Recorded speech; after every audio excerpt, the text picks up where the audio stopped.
Hey guys, I'm a gaming potato, and welcome back to my series Blueprints by Design. So we're currently playing Factorio, and I have a special treat for you guys today. I have my fully functioning, complete bot mall. Check this out. So this makes basically every item in the game that can be made with assemblers.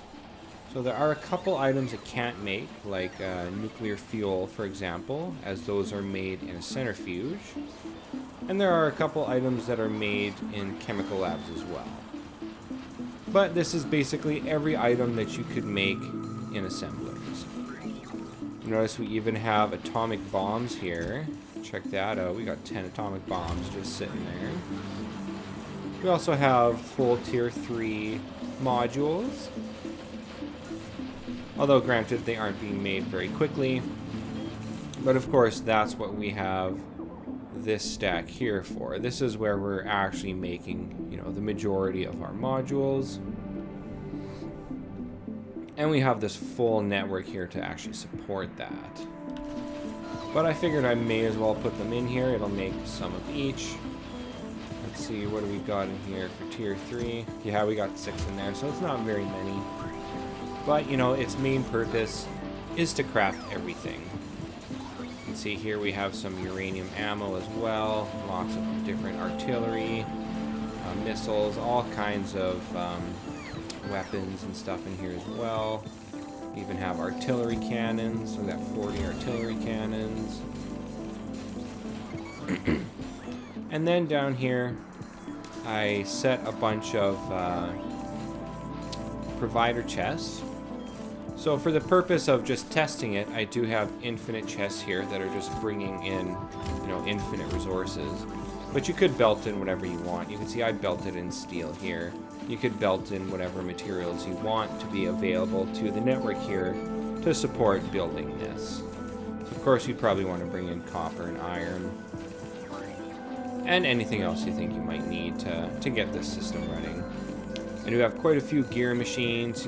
Some of the intermediate products I have multiples of just to help support everything that might need them. Not only are there intermediates down there, but I also have some more up here as well.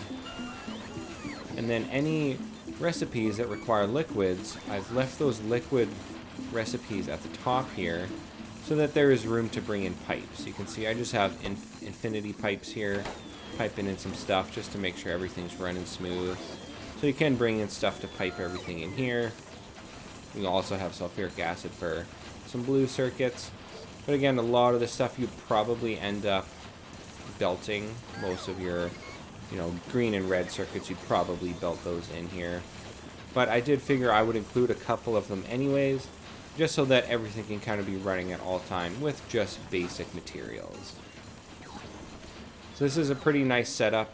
I do really like having just all these atomic bombs sitting here. That's pretty cool. Same with the artillery cannons. It's nice to have everything you might need available here. Let's see what's some good stuff we can find. We got parts for nuclear reactor builds here. And this hasn't been running very long, so some things are kind of full, some things aren't. We got all kinds of combinators here and stuff for doing circuits. We got a bunch of roboports. And all our different chests here. We even have thing for bots. See, we're missing some flying robot frames, so some of the stuff will eventually just get built over time. It kind of depends where the bots are going, what they feel like doing. Yeah, I thought I'd share this as it is pretty nice to have this running, seeing all the bots just kind of constantly working here. Let's see what we got. It looks like, yeah, there's not very many. We've only got about 100 logistic bots right now, just kind of managing this. And you could put modules in these as well. You can see in some of these engine assemblers here, I have put modules. Same with the low density structures, just because they build so slow. I figured I would throw some in there. But of course, you can put whatever you want in any of these assemblers. Kind of up to you. It is nice having them in for these engines as well, just because engines are also quite slow to build. Granted, now this one, tier 3 with 4 tier 3 speed modules, and it is going pretty quick. But even these low density structures, it does take a while to build them up. especially considering there's only 3 machines doing it. Hopefully we'll see a Spidertron. It is missing fish though, so for something like your Spidertron, you will have to bring in some fish in order to get the Spidertron going. This guy here is missing some low density structures and some motors.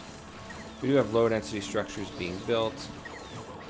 And we got motors. Yeah, right up there as well.